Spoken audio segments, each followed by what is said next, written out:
Hey folks, so today I'm going to do a quick unboxing of a new motherboard that I just got, the MSI X99A Gaming Pro Carbon. I think this is their newest release in response to the new processor that's being released, namely the Broadwell E series processors, which I got over here. I have a i7-6850K, which is a 6-core 3.6 gigahertz processor with 15 megabytes of cache, and it's LGA 2011 version 3. Okay, so I bought this motherboard because it's a new release, and most other X99 motherboards have been released for a while, and I'm not sure if I could trust the compatibility.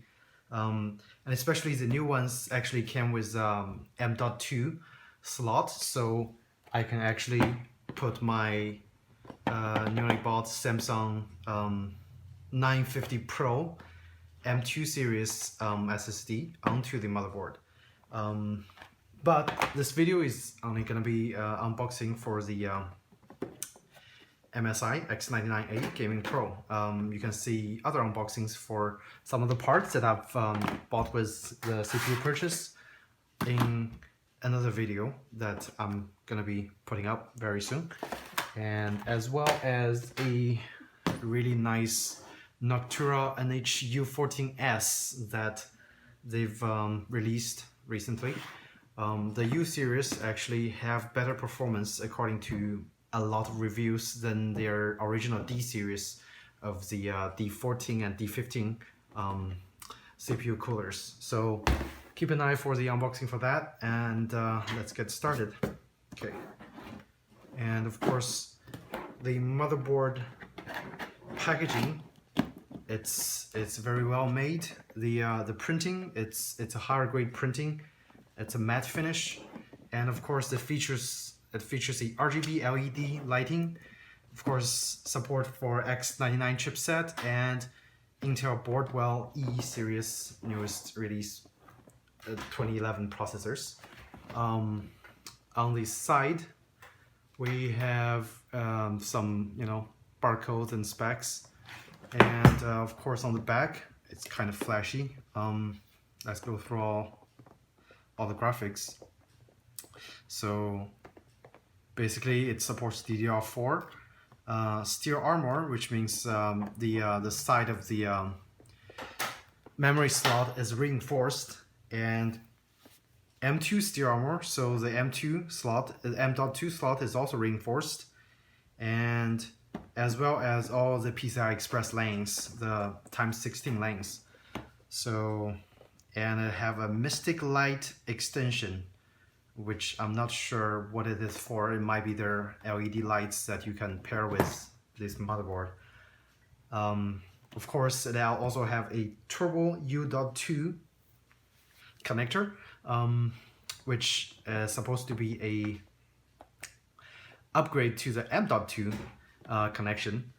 Basically, it's actually a you have to use a cable to connect your U.2 SSDs.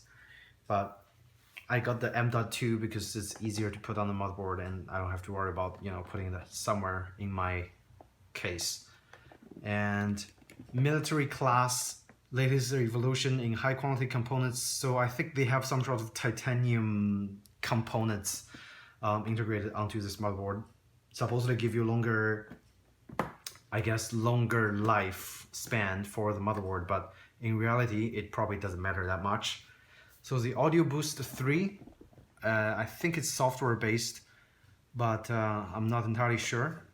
Lane Protect, so it have a 15 kV anti-surge protection with stylish LED. It might just be a fancy LED lighting thing. I think if there's a lighting, my surge protector would protect the entire computer setup first, than my motherboard. Of course, it have the Game Boost. It's software based performance boosting thing, and it features the USB 3.1 Gen 2 Type C and Type A. So there are 2 ports that's USB 3.1 compatible. Alright, now let's open the thing and take a closer look. And I have to excuse my cat. I just got curious about all the boxes. They love boxes. Okay, so typical anti-static packaging. Let's see what else is inside. Oh, a lot of stuff. There's a DVD-ROM, probably with drivers and the manuals. Thank you letter for I tell you to go register. And SATA cable labels, how convenient. Even though I don't have any SATA cable, except one for my Blu-ray player that's installed in the case. So quick installation guide. Steps on how to put the processor in and to put the fan, put the cooler in, how to put the memory in. And of course the installation for the M.2 modules. Looks like some screw securing is required. I've never installed the M.2, so it will be interesting later on when I'm trying to put stuff together for my new PC build. Of course, have all the instructions on how to put the all the power switches and LED switches onto the motherboard, and instruction on how to put the graphic card, PCI Express graphic card onto the motherboard, the I/O shield installation, motherboard installation, of course plugging all your peripherals, and there's power installation instruction, and plugging your power supply, that's important, and SATA instructions on how to install SATA devices like the DVD-ROM. And that's a quick start guide. Okay, so the manual is right over here. User guide, it's pretty thick. It's about, looks like it have different languages, that's why it's so thick. But in reality, the manual is about 50 pages for one language. So if you're a kind of guy that likes to go through the manual, this is a nice manual to go through. And of course we have the I/O shield, which is in black color, and they have some sort of foam isolation pad inside. And we have a whole bunch of cables. We have SATA cables. It's all right over here. So 6 SATA cables included with purchase. A cool sticker that looks like a Lamborghini logo, but instead of Lamborghini, it's a dragon. Of course, a door tag. I think every manufacturer starts to include a door tag. I think it's pretty useless and might save some paper resources by including the door tag, by not including the door tag. So, and over here, what kind of thing is this? It's a 4-pin thingy. I'm not quite sure. Might find out soon. And of course the last generation SLI bridge, and I included 2, but since I got a GeForce 1080, you have to use a different bridge for it. It actually have 2 of those little 4-pin thingy. I'm not quite sure what are those. I take a quick look at the manual so we know. It might be USB-C connector, but not sure. Okay, let's see. Let's see what's included.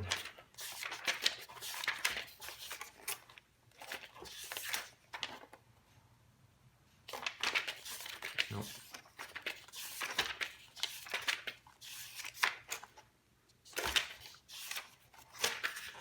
Still not at the page where it says what is supposed to be included. That would be hard to find out for someone who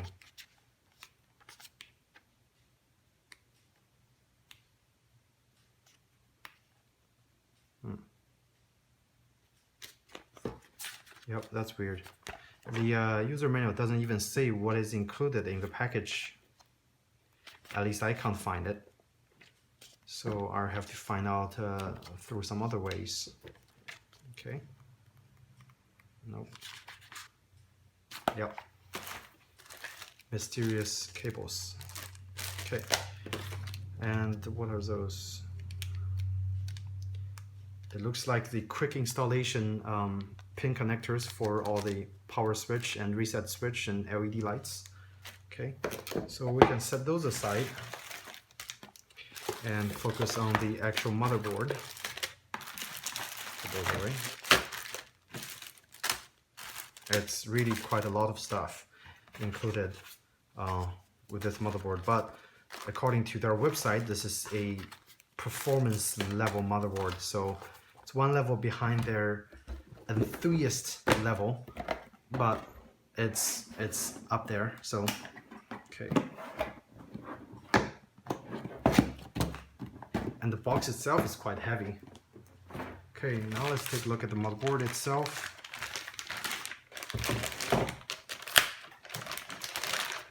Okay.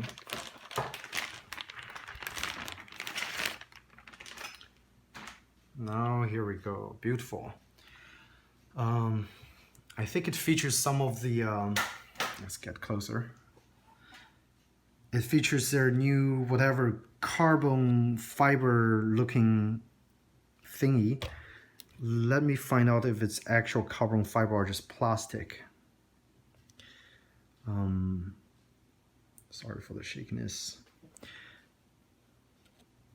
Okay, so upon further inspection, this is not carbon fiber. It's just actual plastic with a carbon fiber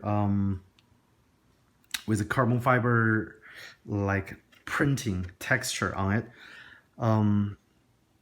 And a lot of times I'm actually quite against those kind of extensions and things, because I'd rather have a actual aluminum block heatsink than a carbon plastic plate that doesn't disperse heat as well, you know, as metals, even aluminum.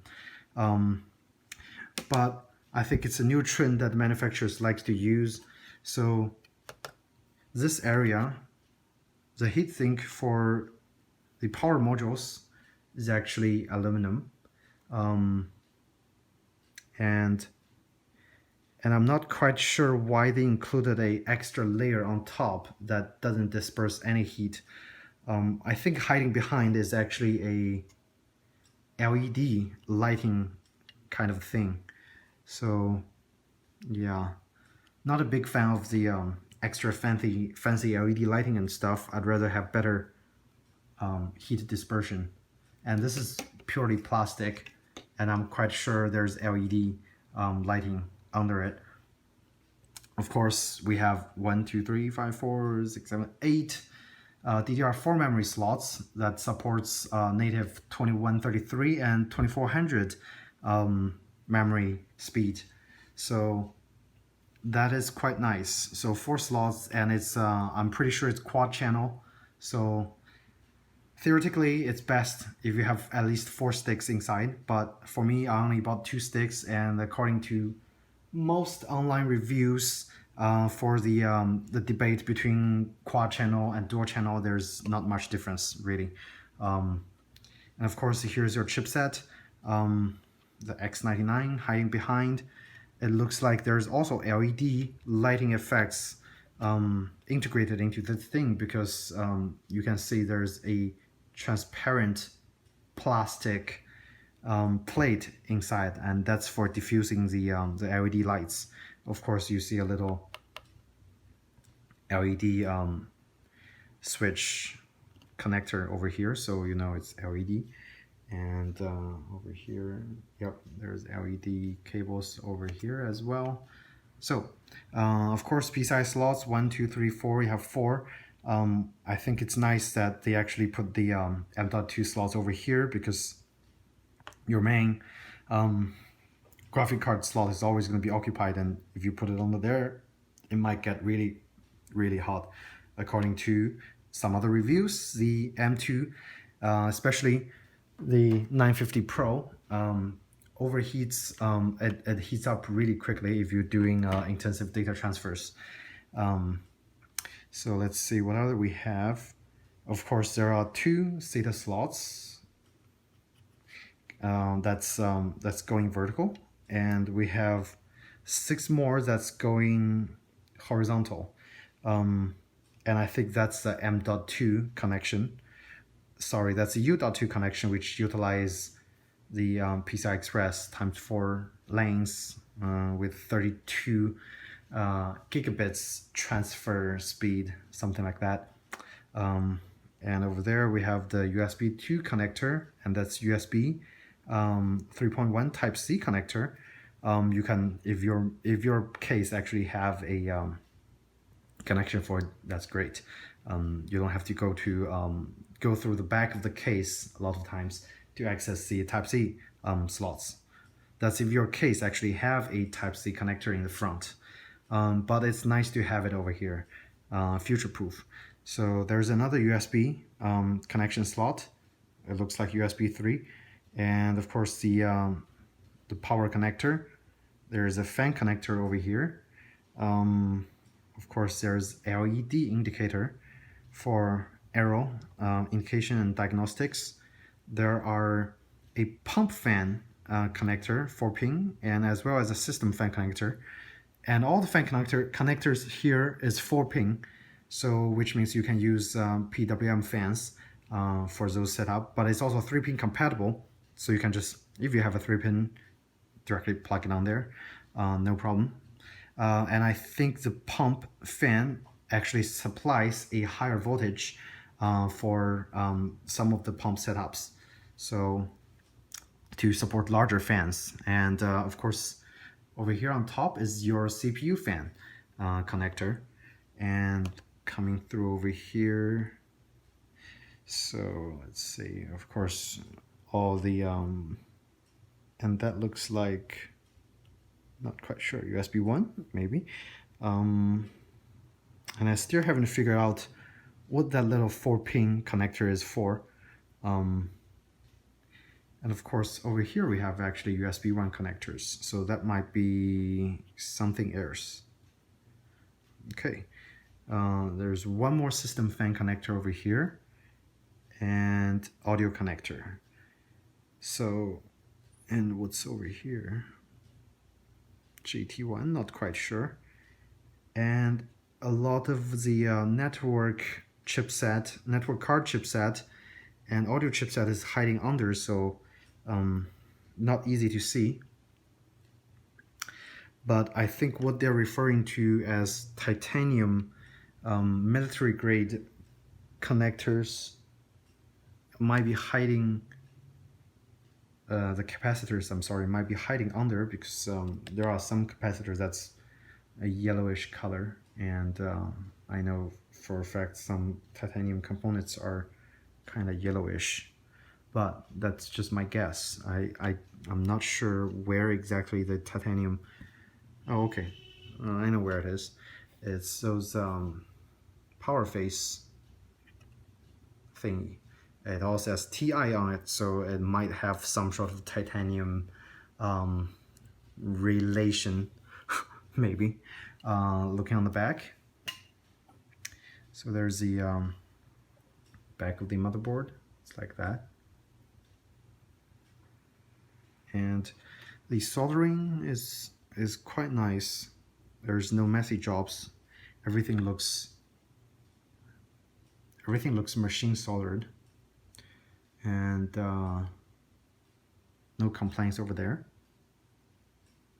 Okay, and moving on to the back port, we have, of course, PS2 for your mouse or keyboard. This looks like USB 2, and the red one is USB 3. I know this is USB 3.1. One is Type-C, one is just standard. They're all backwards compatible, so the standard would also work with any USB 3.0 or 2.0 equipments. So over here we have a single LAN port, and I think it's Intel based.